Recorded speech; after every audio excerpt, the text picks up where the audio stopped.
আপনার পরিবারের সদস্যরা যখন ঘরের বাইরে কাজ করছেন, রোজগার করছেন, পড়াশোনা করছেন, তখন বাড়িতে একজন ব্যক্তি নীরবে নিশ্চিত করছে আপনার স্বস্তি ও আপনার যত্ন, যাতে আপনি কখনো একা না থাকেন। বাংলাদেশের ৩৮ থেকে ৩৯% নারী কর্মক্ষেত্রে সক্রিয়। দেশের উন্নয়নে তাদের অবদান আমরা গর্বের সাথে স্বীকার করি। কিন্তু বাকি যারা গৃহিণী ও পরিচর্যাকারী, যারা পরিবারের নীরব রক্ষক, তাদের শ্রম ও ত্যাগ অনেক সময় অদৃশ্য থেকে যায়, অথচ তারাই প্রতিটি পরিবারের সত্যিকারের স্বস্তি। বিএনপি রাষ্ট্র পরিচালনার সুযোগ পেলে তখন বিএনপি এমন এক ভবিষ্যৎ কল্পনা করে যেখানে পরিবারের নীরব রক্ষক নারীরা স্বীকৃতি পাবেন। আর সেই লক্ষ্য পূরণেই বিএনপি তাদের হাতে দিতে চায় একটি ফ্যামিলি কার্ড। ফ্যামিলি কার্ড হল বিএনপির প্রস্তাবিত একটি সরকারি সহায়তা কার্ড।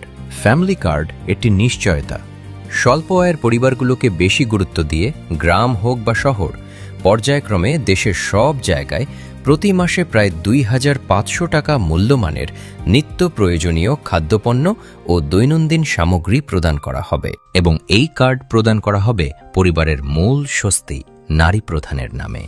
কারণ বিএনপি বিশ্বাস করে যে দেশ পরিবারের নীরব রক্ষক নারীদের স্বীকৃতি দিতে পারে, সেই দেশের প্রতিটি শিশু, প্রতিটি শ্রমজীবী ব্যক্তি, প্রতিটি স্বপ্ন এগিয়ে যায় একটি উন্নত বাংলাদেশের দিকে।